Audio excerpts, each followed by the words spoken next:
Good evening, ladies and gentlemen. Welcome to tonight's debate. My name is Bonnie Pettigrew and I am the chairman, and Mr. McAvoy is the timekeeper. This debate will be judged by a panel of 3 adjudicators, Mr. Immanuel, Mr. Kamrana, and Ms. Lowen. The topic of this debate is that we should embrace citizen journalism. The affirmative team seated to my right is from Pembroke School. The negative team seated to my left is from Immanuel College.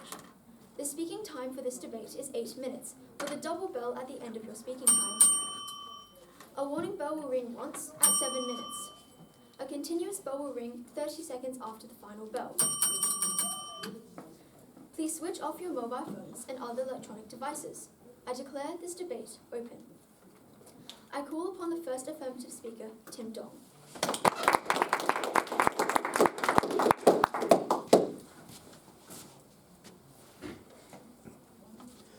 Good evening, ladies and gentlemen. The topic for tonight's debate is that we should embrace citizen journalism. We, the affirmative team, strongly believe this statement to be true.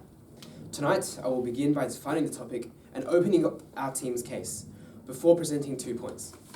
We define the topic as we, a broad term which we believe to encompass human society as a whole. Next, we roughly define should as benefiting from a certain action. Third, the Oxford Dictionary defines embrace as to willingly and enthusiastically accept a belief, theory, or change. In this debate, embracing implies increased awareness and a more positive view on citizen journalism as a whole. However, it is important to note that embracing is different from encouraging, which is more about providing something to help another thing happen, such as providing monetary incentives to citizen journalists. This would not be included in the topic. We can embrace citizen journalism without it outright replacing traditional media. Lastly, the Oxford Dictionary defines citizen journalism as the collection, dissemination, and analysis of news and information by the general public, especially by means of the internet. Citizen journalists are not inherently trained. They are not professionals, nor are they employed by any company for journalism, according to Britannica, meaning that they are not bound by any code of conduct.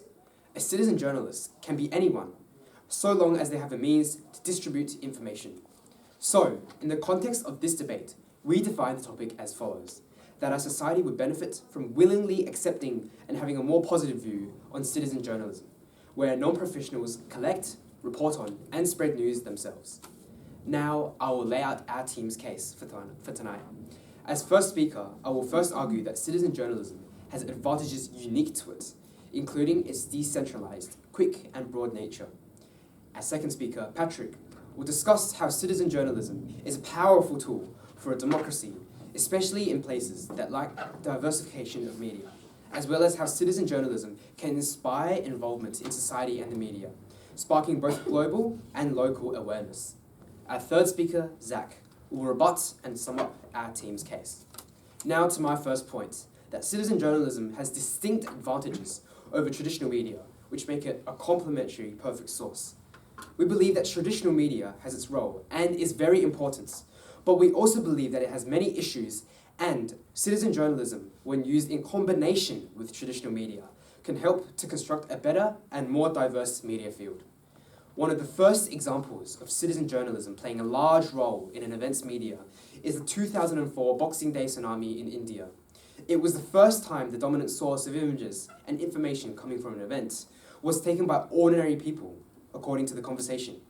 Citizen journalists played a large role as, due to the unexpected nature of the tsunami, which Tom Glosser, the head of news station Reuters, reports, none of Reuters' 3,300 journalists and stringers were on the beaches during the event. This was common amongst media companies, and without the perspectives of normal people during the event, many experiences and facts would have been lost. In this specific example, these bits of information helped the event gather international attention, and the extra detail with the terrifying photos and videos may just be why it received a $6.25 billion humanitarian aid effort, as reported by The Guardian, helping India recover. This introduces our first main benefit. Citizens are everywhere at all times, and therefore they can be on the scene faster and catch things which traditional media cannot, which can be very important as seen in the Boxing Day tsunamis. In our modern day, citizens reporting on events before the media does occurs often, and is seen frequently as seen in the Ukraine and Israel-Palestine war, as well as within media-controlled regimes, which our second speaker will delve further to during his speech. Only 3 days ago, in fact, the ABC reported Ukraine bombing a power plant near Moscow. Every single video provided was taken by bystanders. This happens all the time and introduces us to the idea that traditional media and citizen journalism can in fact work together to create faster sources of information which capture more. They both benefit off each other. This is undeniable. But not only does citizen journalism reach its audience quicker than traditional media, it also reaches closer to the hearts of many audience members. Citizen journalists have a more authentic and relatable voice to their specific audience, many people trusting information straight from the source more, as seen in Palestine, with many local sources being very popular, as mentioned by The Guardian. All in all, citizen journalism has its benefits, including its speed, breadth, and relatable nature. But when paired with traditional media, the two can make an ideal source of information with all the benefits combined. Now to my second point, how journalism is currently very centralised around the world and even in Australia. Let us begin by looking at the current state of Australian media. One of Australia's largest media names is News Corp Australia, founded by Rupert Murdoch, which has strong political leanings, a low credibility, and a mixed factual score using the Media Bias and Fact Checks Index. Such low credibility becomes a problem when the corporation is as big as News Corp Australia, with being the second most valuable media company in Australia and the biggest outlet after the ABC, owning 58% of national or capital daily newspapers, according to ABC News, along with big names including Foxtel, Sky News, which reaches 3.9 million Aussies weekly, according to the ABC, News.com, one of Australia's largest news websites, Delicious.com, Taste.com, Vogue Australia, and even the Brisbane Broncos. It's safe to say that News Corp Australia is pretty much everywhere you look. In fact, according to the ABC, News Corp's collective online reach was 12.1 million in December of 2020, almost half the population of our country, and more than the ABC itself. And Australia's media reach is further rising. It is such a strong company, so surely this low credibility is not that bad, right? Many would argue it is this bad, including our own parliament, who put out a statement titled, "Why News Corp is not an impartial media outlet," uncovering their manipulation of information, such as trying to link Kevin Rudd to Jeffrey Epstein, or adding the thousands of fake overseas generated signatories to a petition for a royal commission into the power of the Murdoch media. A 2021 Senate hearing also uncovered the group's racist trend, with discriminatory remarks targeting Asians, Africans, Muslims, and Aboriginal and Torres Strait Islander peoples. It will be this healthy competition which will drive a revolution of journalism as we know it, not disintegrating news companies or overthrowing all traditional journalists. No, but rather forcing writers to be considerate and open, and collaborate with the people who they report on. And, competition aside, there is a simple fact that when we integrate more sources, there will be more places people can get their media from, and a more decentralized range of opinions and views, rather than these mega corporations who have such large audiences. This is why we need to embrace citizen journalism and allow it to work together with traditional media. Diversification is the key to a healthy, broad, and unbiased press. We are not trying to argue that traditional media is bad, but we recognise that potentially or politically skewed, biased, or incorrect information going to much of the country is a severe issue. Obviously, these issues can occur within citizen journalism as well, but when we bring in more sources, we diversify the media. The fact is, Australia's diversification has been falling and the media is stagnant, with Reporters Without Borders, the largest press freedom ranking system, putting Australia at 19th in the world in 2018, 16th in 2020, and 39th in 2022. Where is this trend going? Ladies and gentlemen, how do we break out of this downward spiral? The answer is citizen journalism. When we embrace and integrate citizen journalism alongside traditional media, we will see widespread improvements across the board, which benefit the entire populace. In conclusion, we believe that society should be embracing citizen journalism. Whether it's the fatal flaws of the current traditional media, well, that citizen journalism helps to fix with its diversification. Yeah, thank you.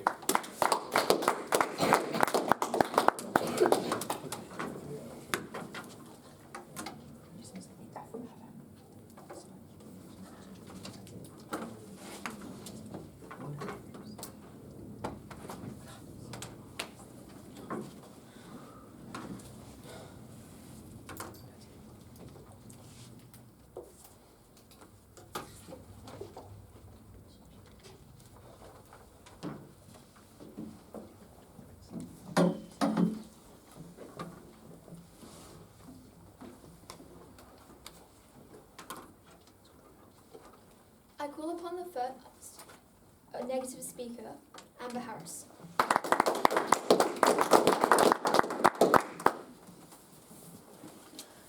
Good afternoon, Madam Chairman, ladies and gentlemen. The topic for our debate is that we should embrace citizen journalism. We, the negative team, firmly believe this statement to be false. We agree with the definition given by the affirmative team. Today, as first speaker, I'll be talking to you about how citizen journalists enable the spread of misinformation and biased projections of media without being held accountable. I'll also be talking about how the absence of journalism training leaves citizen journalists ill-prepared for the potential repercussions of journalism. Our second speaker will talk about how citizen journalism is inhibiting the careers of professionally trained journalists, as well as how citizen journalism is being used to manipulate members of our society. Our third speaker will rebut and sum up our team case. On to rebuttal. The first speaker from the affirmative team has said that citizen journalists can cover stories that mainstream media overlooks and report on events before the media does, in real time. However, citizen journalists' lack of training and resources can lead to incomplete or inaccurate reporting. Without proper vetting, these stories can spread misinformation or fail to provide the necessary context, as I'll expand upon in my speech. Also, one can call attention to an issue and report on it without analysing it, and therefore, according to the definition provided by the affirmative team, this is not citizen journalism. Professional journalists are much better equipped to investigate and verify such stories, ensuring they are reported accurately and responsibly, therefore providing an accurate representation of events. The first speaker from the affirmative team also said that diverse perspectives are important, and citizen journalism provides that more than professional journalism does. Whilst diversity of perspectives is no doubt valuable, without professional editorial standards, the ethical lens which professional journalists must use, these perspectives citizen journalists provide can be accompanied with significant bias or inaccuracies that can distort the overall picture still. While citizen journalism can cover gaps, it often lacks the resources for comprehensive research and fact-checking, potentially leading to incomplete or inaccurate reporting. Now on to my points. But just before I get into the body of my speech, I would like to clarify that the negative team's case is not that we should ban citizen journalism, not that this would be possible, but merely that we shouldn't embrace it, that we should be wary of it, that we should acknowledge the damages it has and will cause and see that citizen journalism is not something we should welcome with open arms, or, in other words, embrace. Instead, we should be aiming to be focusing on and receiving news from professional journalism, which, while not being a perfect system, has a range of benefits and prevents a range of negative impacts. Now on to my points. My first point is that citizen journalists lack accountability and therefore promote the spread of misinformation and biased projections of media. Citizen journalists are often just ordinary people who, whether unintentionally or with malicious purpose, make mistakes. When a citizen journalist creates a story to spread online through Twitter or a blog or X or whatever other form they choose, there is a chance that hundreds, thousands, maybe even millions of people will see it. And if the story is in relation to a real-world event or discussion, this could greatly impact the people involved, as well as the people viewing the story. So it is crucial that the story is true, accurate, and does not only portray one perspective. Professional journalists have a code of ethics, which, according to the Australian Journalist Association on a document published by the United Nations, are honesty, fairness, independence, and respect for the right of others. A direct quote from this document is as follows: "Respect for the truth and the public's right to information are fundamental principles of journalism. Journalists convey information, ideas, and opinions. They inform citizens and animate democracy.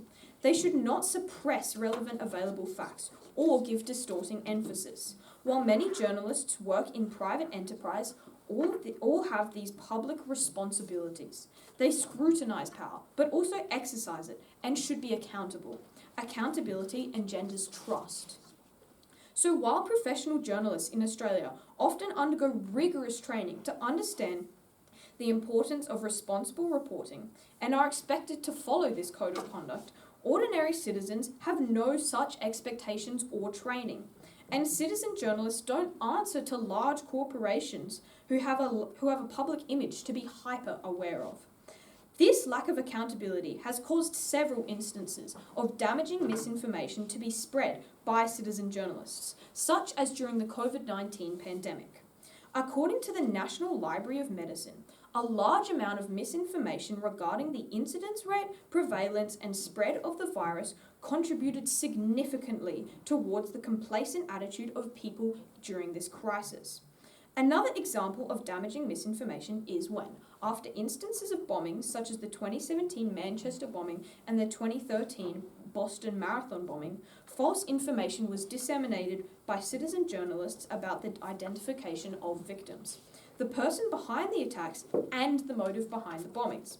An article on the 2017 Manchester bombing by Science Direct says, "Through our analysis of the press and social media resonance linked to misinformation on the attack, we noticed that the press covered minimal rumours confined to the immediate aftermath of the attack. While press articles demonstrated thoroughness in verifying information, X, formerly Twitter, acted as an echo chamber for misinformation. This spread of misinformation caused damage to the families of victims and the search for the actual perpetrator. Citizen journalism damages people, damages our society. So while occasionally professional journalists have, obviously, not always adhered to the aforementioned code of conduct, often there are major consequences for this, such as losing their job. Professionally curated news articles rarely have such a large differentiation between the truth and a completely made-up story, due to the editors and the whole team of people that are behind each professionally released news article, unlike the news stories created by citizen journalists. And this same logic applies to biased reports. Because of the lack of code of ethics that civilians must abide by, they can post information about a current event that does not show the entire story. Professional journalists, on the other hand, have a duty to provide all essential facts to a story. This, again, can have large, damaging impacts on real people that the story involves, or claims to involve, as well as shaping damaging views and opinions of the public, which our second speaker will expand upon. Due to this, it is clear that citizen journalism has and will cause damage to our society and should not be embraced. My second point is that due to the lack of training that citizen journalists have undertaken, they can put themselves in legal or physical danger that they may not be aware of or aware of how to avoid. Reporting on certain events can present legal and safety risks for both professionals and citizen journalists. However, citizen journalists may be unaware of these risks or lack knowledge of legal protocols, making them more vulnerable to legal issues or personal harm. According to Legal Services South Australia, journalists and media organisations may find themselves subject to defamation proceedings and other legal difficulties, and therefore a number of relevant laws that specifically relate to professional journalists and media organisations. In conclusion, Madam Chairman, we as a nation should not embrace citizen journalism as it promotes the spread of misinformation and biased reports, and it puts unknowing civilians in danger.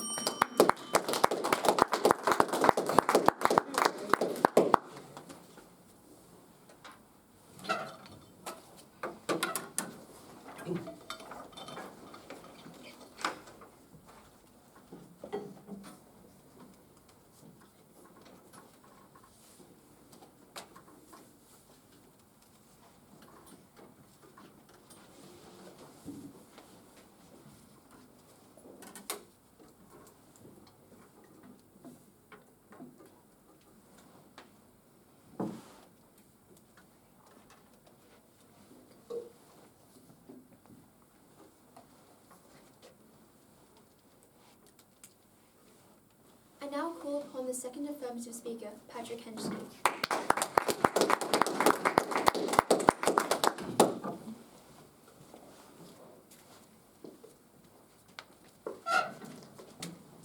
Good evening, ladies and gentlemen.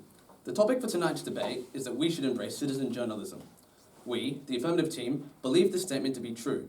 Tonight, as second speaker, I'll be presenting 2 points, but first I'll rebut the first negative speaker's points. Now, the first negative speaker, throughout multiple points in their speech, stated that citizen journalism lacks the resources and training to tell whole, complete stories that provide an accurate and reliable account of what happened.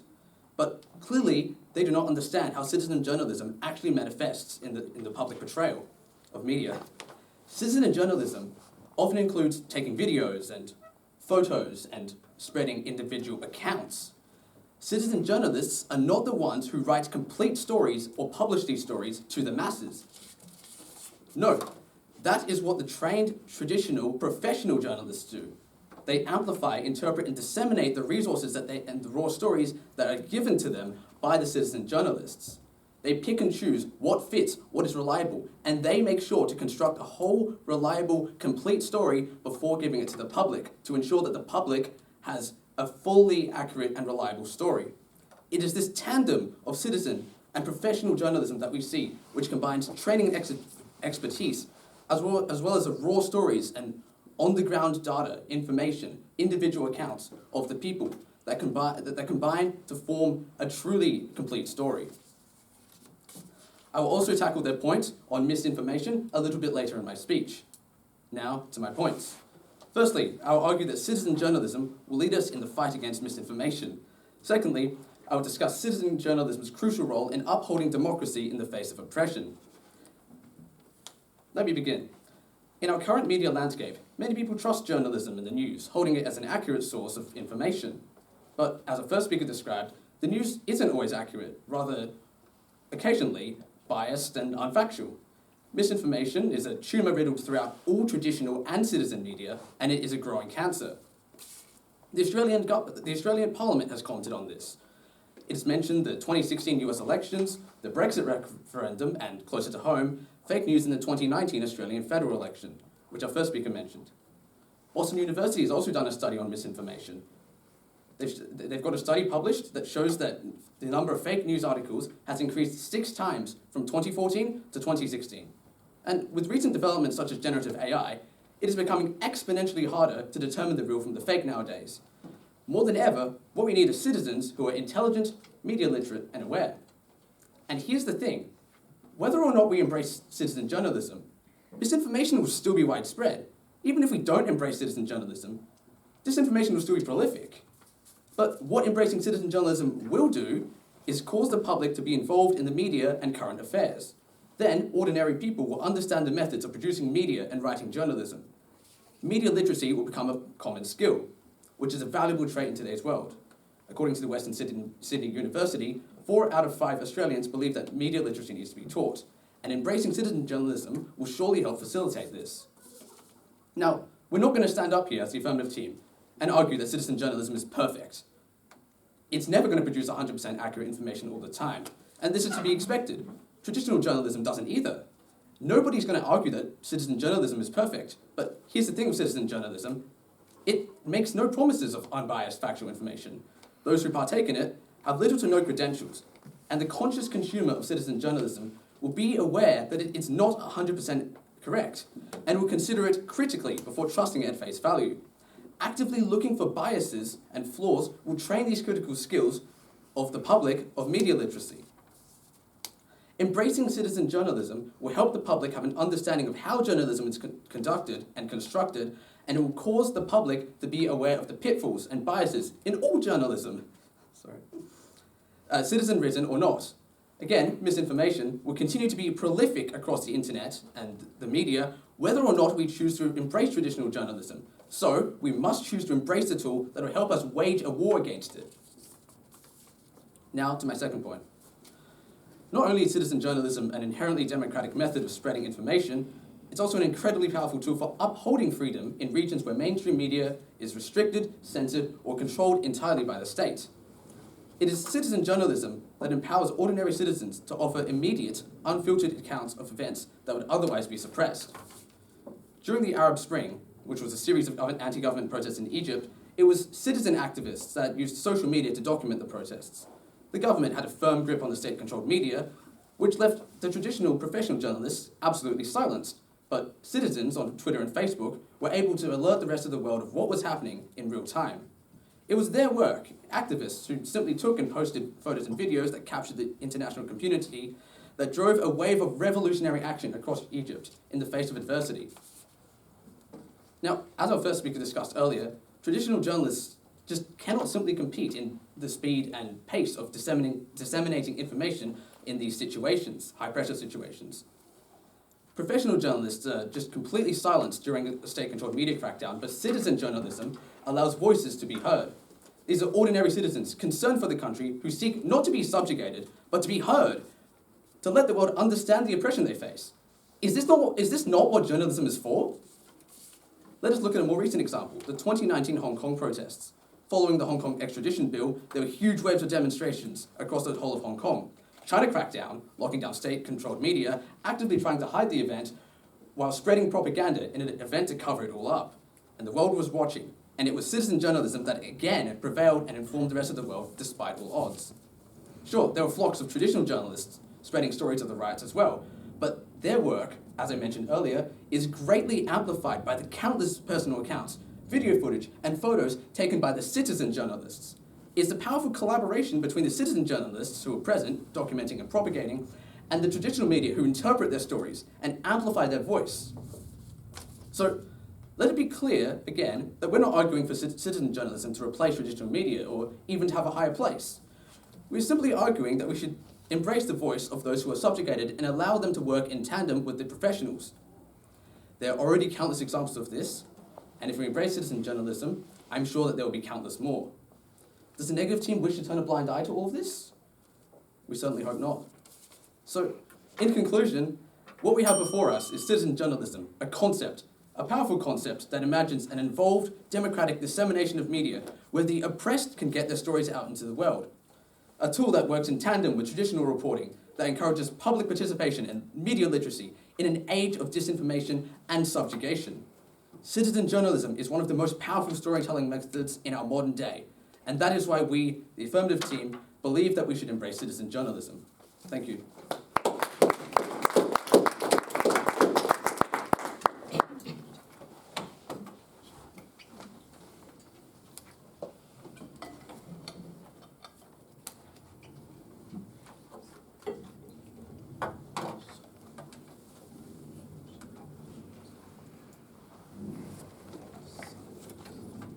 I call upon the second negative speaker, Logan Muggleton.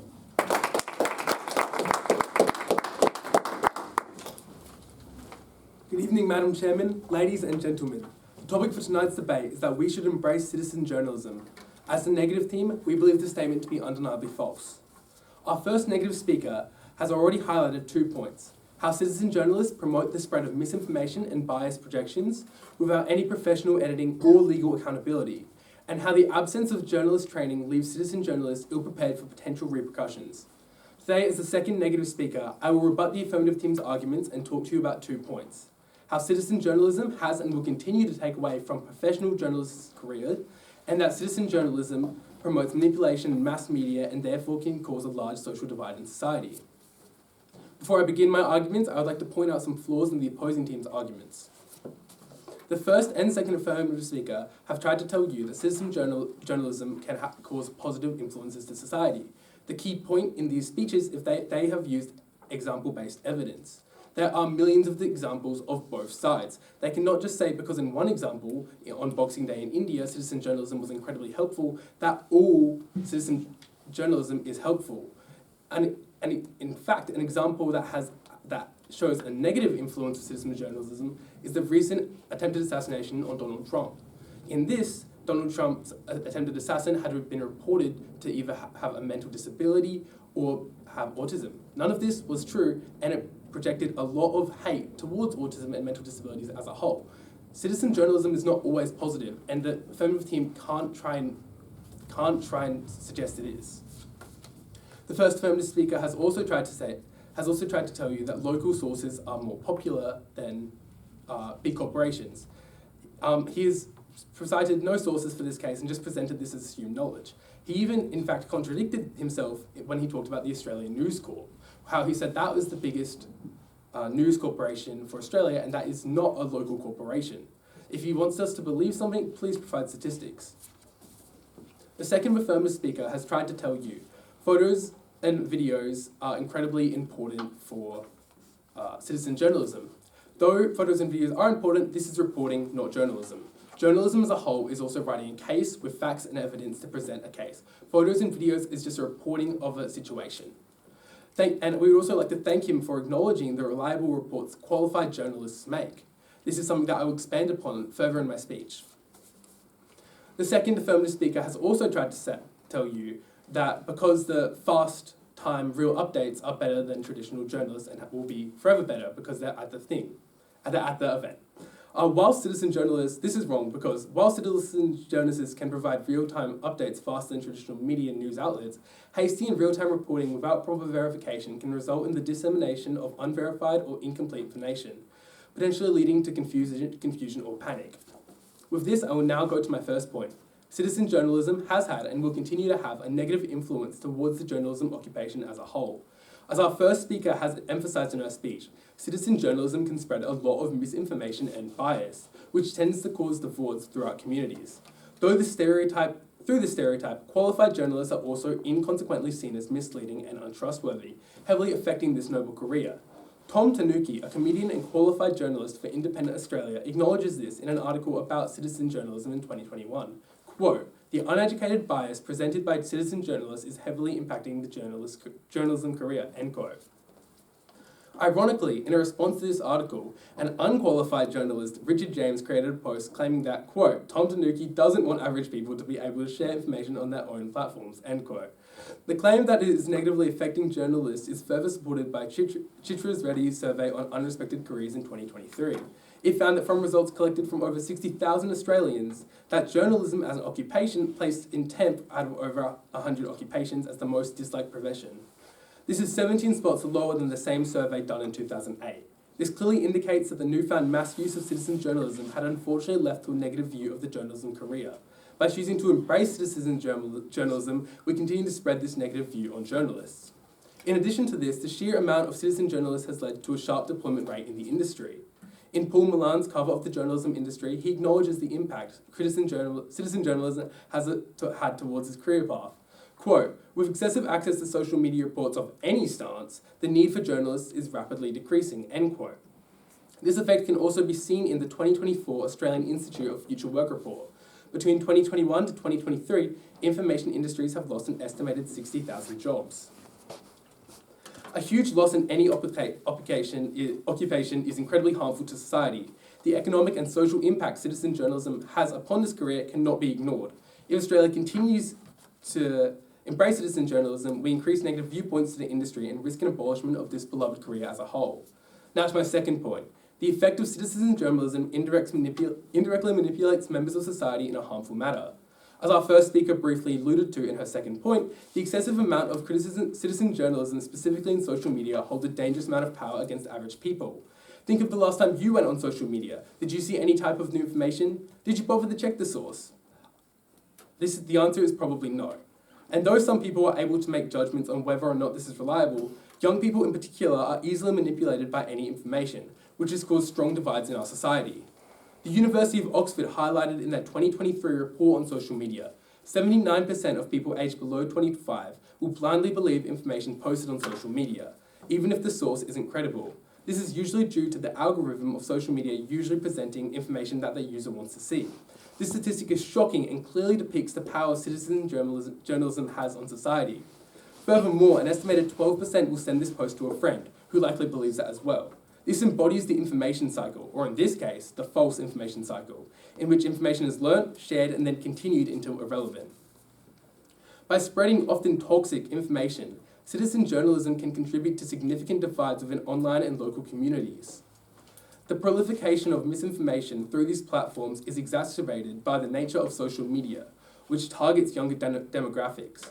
According to psychologist Maya Brownstein, social media platforms generated over $11 billion in revenue in 2022 from users younger than 18 alone. This figure underscores the immense influence these platforms holds over young minds, making them vulnerable to the biases and inaccuracies prevalent in citizen journalism. The implications are far-reaching, as this misinformation is not just a matter of incorrect facts, it shapes the worldview of this generation and generations to come. The power of citizen journalism is further highlighted by the rise of cancel culture, a phenomenon that has become incredibly prevalent in mass media. Lucia Percerella's 2022 report on cancel culture, fake news, and contemporary public discourse emphasises that, quote, false information being spread by citizen journalists directly contributes to the extensive increase of cancel culture in recent years, end quote. This trend, driven by unverified reporting, has had a tangible impact on public figures and normal people alike. Picarella also notes that the likelihood of a public figure getting cancelled has risen by 18% in the last decade, illustrating how misinformation can lead to often unjust consequences. By embracing citizen journalism, society inadvertently supports the manipulation of young audiences and the promotion of toxic cancel culture. The consequences of this are not limited to social media, they also relate to real-world interactions, fostering an environment where truth is secondary to sensationalism. So, Madam Chairman, ladies and gentlemen, based on the impact often unverified and misleading citizen journalism has on our society, both economically and socially, as highlighted throughout our whole team case, it is clear that embracing citizen journalism is clearly negative towards society. Thank you.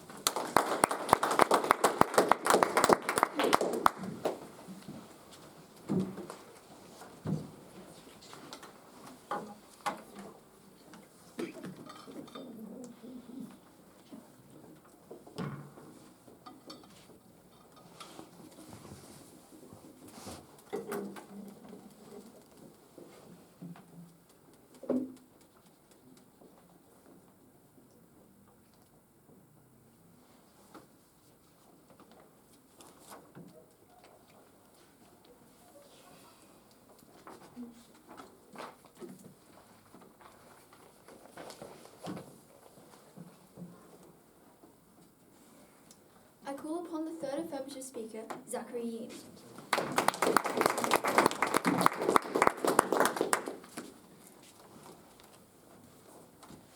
Good evening, ladies and gentlemen.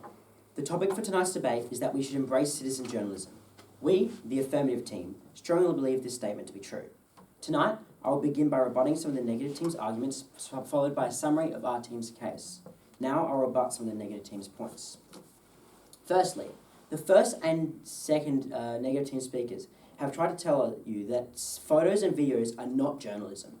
Firstly, we also talked about the stories associated, like the terrifying reports, keyword reports, coming from 2004 India, for example. But also, this information, even with little pros, is still, quote, disseminating news, which is how we defined it. News is information. It does not have to be an essay. The negative team's first speaker has also tried to tell you that citizen journalism is a bad source of information because it spreads misinformation and can have biases. Yes, we agree that citizen journalism can have misinformation or be biased. However, is this not the same with traditional types of media? As our first speaker argued, let's look at the Pembroke Media Group and all its scandals, as our first speaker mentioned, like how the Senate revealed News Corp had a trend of discriminatory remarks against many races, or the Australian Parliament article released titled Why News Corp is Not an Impartial Media Outlet, uncovering how News Corp have manipulated information such as faking thousands of signatories to a Royal Commission petition into Murdoch Media's power. These unreliable trends with our media are growing, with the Reporters Without Borders Free Press Index, as our second speaker talked about, dropping Australia's rank from 19th in the world in 2018 to 39th in 2022, as mentioned by our second speaker. This is why we need to bring in alternatives. Yes, citizen journalism is not always going to have misinformation or be biased, but competition is the important aspect here. Let's talk about competition. Competition promotes more accurate information, as our first speaker mentioned. As with citizen journalism, there are more journalists, meaning more healthy competition, which usually means the best and most reliable reporters will be triumphant. Other journalists are what holds them accountable. Sure, this is not always true with many large traditional media sources being unreliable, but maybe these large media sources need this competition to push them to be the best they can be. They could even work together, as I first mentioned, to create a stronger and better source of information. The fact is, accountability, which the negative team talked about, does not have to come from a company, it can come from your audience. Additionally, this so-called flawed source, because of the misinformation, can still help build a better picture, even if some of it is inaccurate. We have seen this in many large events where traditional media and citizen journalists have worked together, like the 2004 Boxing Day tsunami, where, according to Tom Glosser, the head of news station at Reuters, none of their 3,300 journalists and stringers were on the beaches at the day, and for the first 24 hours, all their photos and videos came from terrorists, as our first speaker mentioned. These experiences would otherwise be lost to the world. This happens time and time again, like the Ukraine bombing, where many videos and photos of the conflict from people, including a recent bomb attack by Ukraine on a power station outside Moscow, as our first speaker talked about. The fact is, if traditional media and citizen journalism work together, they can create a reliable, unbiased, and quality source of information. Our team believes the larger issue than unreliable sources is the modern culture around believing everything you see. And building more skepticism when reading sources is important for both citizen journalists' articles and traditional media, which can both be wrong. Media literacy is an important skill which has been lost, and maybe this is what we need to spark a change, with 4 from 5 Australians thinking media literacy should be taught in schools, according to Western Sydney University and our second speaker. These benefits of using traditional media and citizen journalism works best when people are more media literate. This is what we should be pushing for next. The negative team's first speaker has also tried to tell you that there is a legal risk for citizen journalism. This is all correct, but the negative team is failing to look at this in a broader light.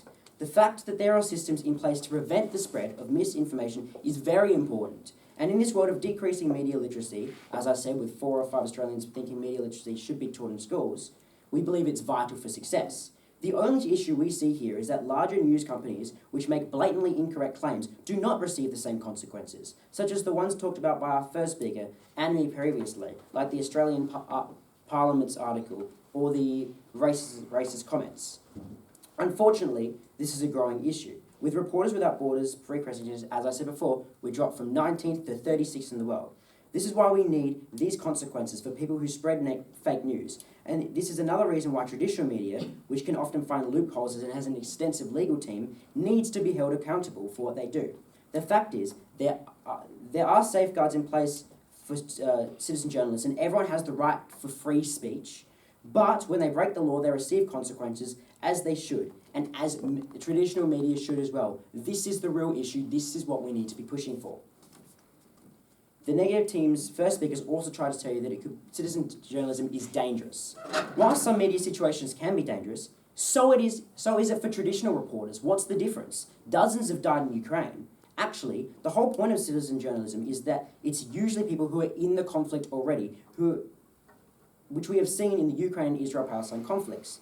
These people are already in danger, and they're broadcasting these situations to get better international awareness. What's the point of having these people who can have sources in the crux of it which are emotive and will have an impact, and we don't use them? This is like the large citizen journalist presence in the Boxing Day tsunami, as our first speaker mentioned, who are really the only source of information, and whilst we're not saying this is why, it could be a reason why it had such a big international aid process, as reported by The Guardian, our first speaker. The riveting images is what wins people's hearts and minds. The second negative team has attacked our case by saying we use example-based evidence. But it's not just the occasional event. It's a consistent stream of events with positive benefits. Our Spring, Iran, elections in 2009, Boxing Day tsunamis, the Black Lives Matter movement, most recent American hurricanes, the Ukraine and Palestine law, even the Me Too movement. Time and time again, we see citizen journalism being used as a positive tool. These aren't cherry-picked examples as the second negative would like you to believe. This is a consistent stream of positive change time and time again. Also, they brought up a single counter-argument. This is not enough. And was the example of the Trump shooting even in citizen journalism? I think the second negative has confused political rumour with citizen journalism. And I don't think Trump was a good example either, as Trump himself actually owns his own media company. Is that not a conflict of interest? We think so. Now I will summarise our team's case. Our first speaker, Tim, argued how citizen journalism can complement traditional media well, mentioning benefits like the intermedia on-the-ground perspectives, especially in the unforeseen events like the 2004 tsunamis. His second point talked about how the dominance of centralised political skewed media, like Australia's News Corp, is problematic and how citizen journalism can diversify the media landscape with competition. Our second speaker, Patrick, spoke about how citizen journalism enhances media literacy, helping people identify biases and misinformation, making them more vigilant in analysing news in a time of rising fake news. He also spoke about how citizen journalism enables unfiltered reporting in media-suppressed regimes, amplifying voices during events like the Arab Spring and Hong Kong protests, when traditional media was silenced or controlled. In conclusion, citizen journalism is vital to media success, and we must embrace it. It comes with obvious benefits, such as quick and accessible nature, that allows it to capture events that would otherwise be forgotten, or the insight it provides into suppressed events. Citizen journalism also helps break down the centralised and heavily dominated media in many countries, including our own, and serves as a teachable moment in this ever-growing world of fake news coming from all angles. The fact is, citizen journalism is not a new concept. We've been benefiting off it for years. But what we need to do to reap the full advantages of it is embrace citizen journalism and allow it to become a conscious part of our everyday media consumption. Thank you.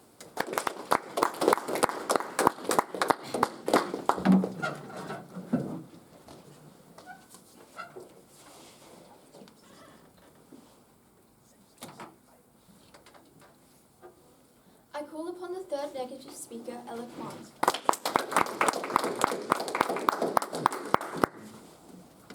Good evening, Madam Chairman, ladies and gentlemen. The topic for our debate is that we should embrace citizen journalism. We, the negative team, firmly believe that this statement is false. I will begin by refuting the opposition's points. The opposition has tried to rebut our disagreement, but he himself has mentioned the reports which disseminate news. However, news is not the topic of this debate, and neither is reporting. If reporting, and in fact mentioning that it is reporting, only suggests that our case isn't, and this does not support citizen journalism.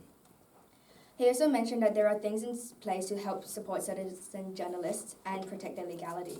However, doctoral student Ms. Nicole Sim from Charles Sturt University has highlighted the risk that citizen journalists face, stating that citizen journalists are at a higher risk of being charged with defamation because they are not protected by media laws that protect journalists. This highlights the concept that we do not want to eradicate citizen journalism, but we do not want to embrace it in its entirety, neglecting the legal implications that it can have on citizen journalists themselves. By embracing this completely, the publicity overshadows the underlying things that must be kept in mind, with the full embracing of citizen journalism encouraging others to follow suit without being fully aware of risks that they myself might face. The first speaker has also constantly highlighted the collaboration of citizen journalism and traditional journalism and the positive effects that it can have, and the importance of this. However, I would like to address the example of 7 News misidentifying the wrong person on national television and false information provided on X, formerly known as Twitter, in relation to the Bondi Junction Sydney stabbing. In this case, 7 News, a respected mainstream news outlet, fell victim to the pitfalls of relying on unverified social media sources published by citizen journalists. According to the Sydney Morning Herald, Benjamin Cohen was identified by 7 Sunrise on April 14th, the morning after 6 people were murdered in a Sydney shopping centre. A statement from his solicitor, Patrick George, said that they had been instructed to make representation to the Commissioner of Police concerning those who facilitated this claim on social media. His name, after appearing on X, had more than 50,000 posts naming him as the unconfirmed killer. This information was eventually found to be false, and he received legal settlement. However, such mistakes illustrate why a critical approach to all sources of information, both traditional or citizen-driven, is essential. Instead of embracing citizen journalism, we should embrace the strengths of professional journalism, such as adherence to ethical standards and verification procedures, while remaining cautious about the sources and accuracy of all information, specifically through citizen journalists. The second affirmative speaker said that citizen journalists aren't the ones publishing articles. However, this is true, but as mentioned by him, they help provide an accurate story. However, this also highlights the fact that pictures through citizen journalism have a large role in traditional journalism.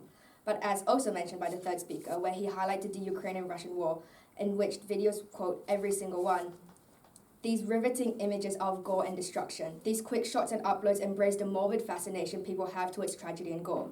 Schadenfreude, which is pleasure derived from another's misfortune.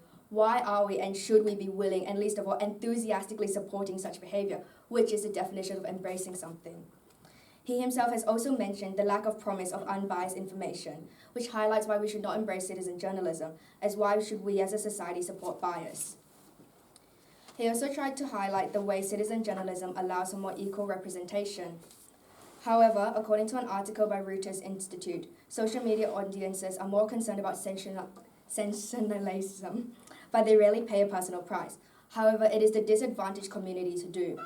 The lens through which many see the failings of the news media in their countries are in large part, although not only, related to the problems they see and how people like them are portrayed in media.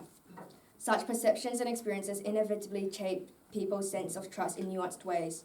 Whilst there is no immediate fix to this issue due to its large-scale nature, there are initiatives that can be and must be taken by society to minimize this. Primarily, the continual embracing of citizen journalism, which does not need its journalists to hold themselves to a high standard of unbiased, can marginalized minorities. The critiques of such spread bias and the highly personal stakes articulated should lead to self-reflect. Citizen journalism offers coverage supposed to be fair and factual, but in reality reinforces a narrow-minded view. The systematic exclusion and lack of representation for marginalized and undeserved communities in news coverage systems stems from the blind embrace of citizen journalism and its information as a whole. He has also tried to say that citizen journalism has helped prevent misinformation. However, they are susceptible to spreading misinformation due to the lack of institutional support and resources. Hence, embracing this information ultimately leads to embracing false information, detrimental to society. With this, citizen journalism and its information continuing to shape news in coming years, especially around global stories, it is careful to watch how we as a society and the public embrace this information, being able to discern false information.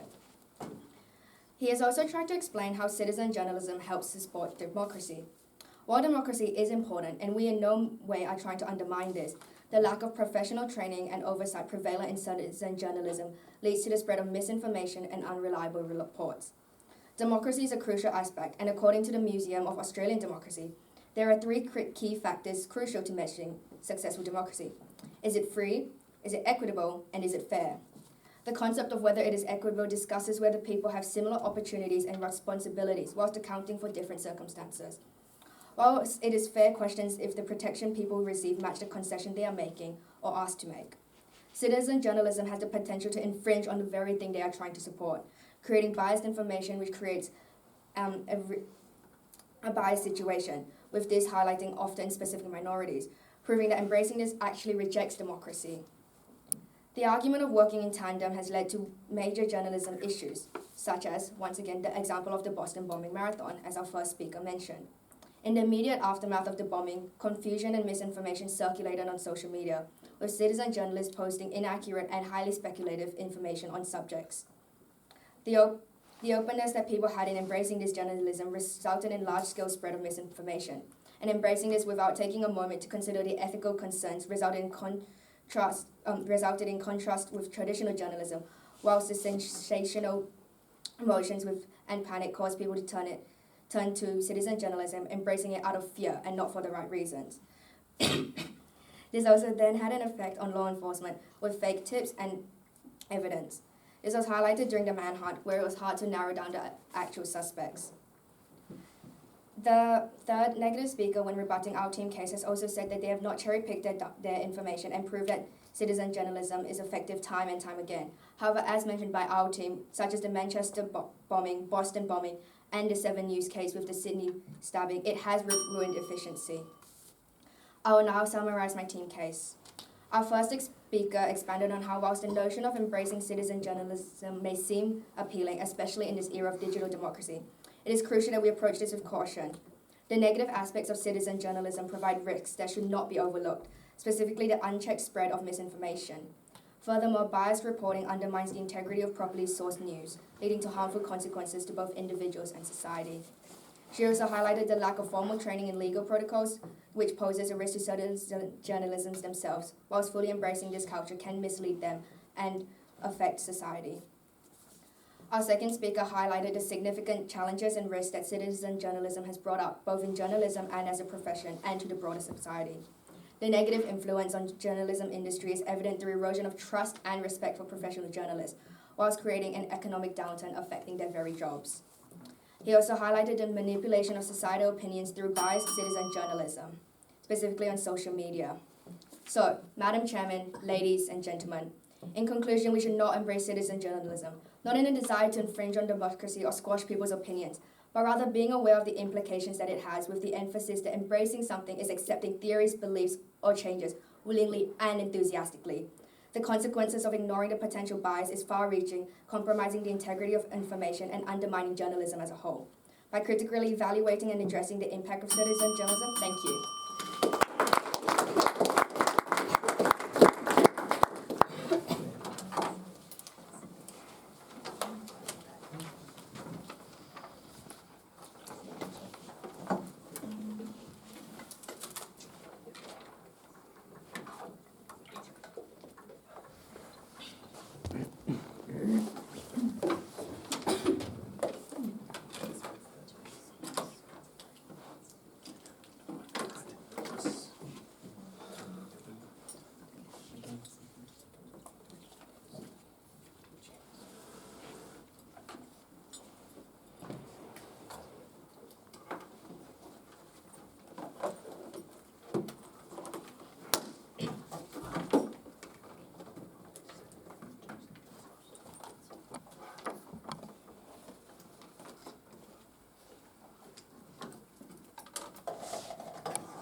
We're just going to talk about who we're going to give the award to, so we're going outside. Looks like collusion, but it's not.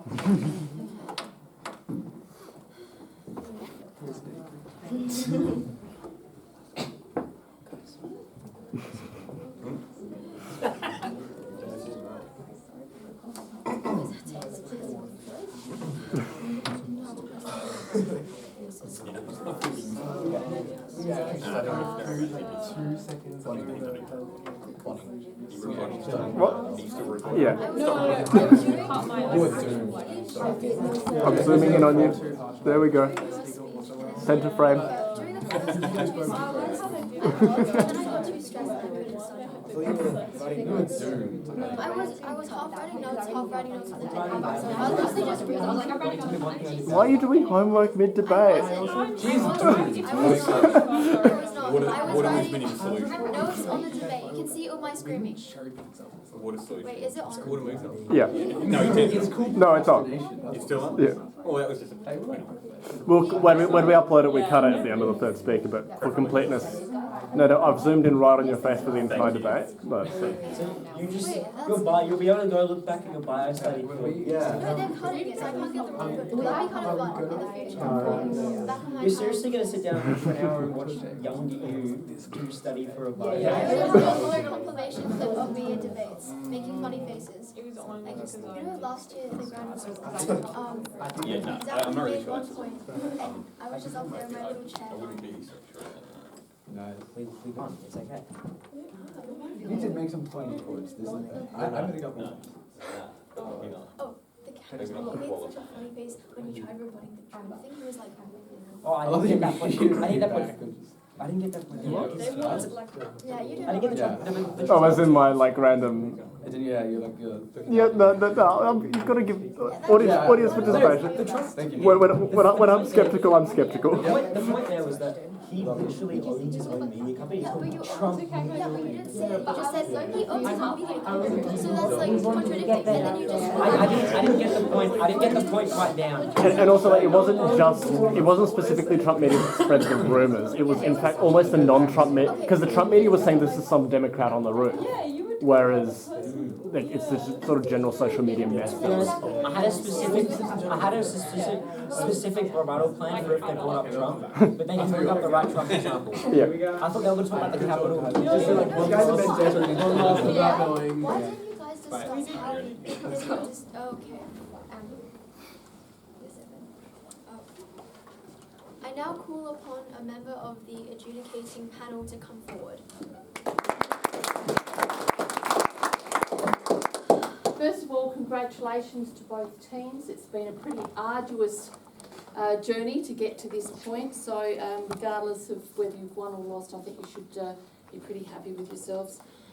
It was a split decision tonight, and as such, the decision has gone to the negative team, so congratulations.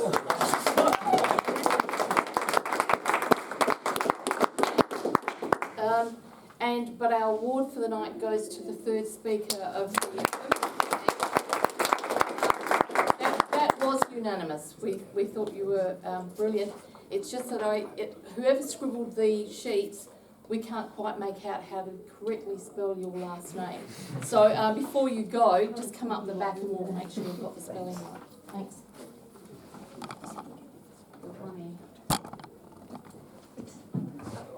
I call upon a member of the runner-up team to give a vote of thanks. First of all, I'd like to thank everyone for coming out here tonight. I'd like to thank you for videoing. Sorry, I don't know your name. I'd like to thank the panel of adjudicators. I'd like to thank our chairperson, timekeeper. I'd obviously like to thank the negative team. Obviously you won. You did a great job. It's been a long time getting to here. And it's a very busy time of year. And you debated really well, so congrats and good luck in the grand finals. And we'd also like to thank Nazareth for these wonderful campuses, so thank you very much. I call upon a member of the winning team to second that vote of thanks. Yeah, so thanks everyone for coming tonight. This is probably the largest audience we've had in our entire time. And thank you to the panel of judges who adjudicated so well tonight. And of course, a huge thank you to the affirmative team that we went against. You guys did great. If you could tell by our response, we were very, very shocked. But we really do want to congratulate you because semi-finals is such a huge accomplishment and it's our first time as well. So we just want to really emphasize how, I don't know if it's your first time, but it's our first time. We just really want to emphasize that you guys have done so great and we hope that if you are applicable, you can do it next year and continue to do well. And thank you so much for this great debate tonight. I thought it was really close, so thank you for that.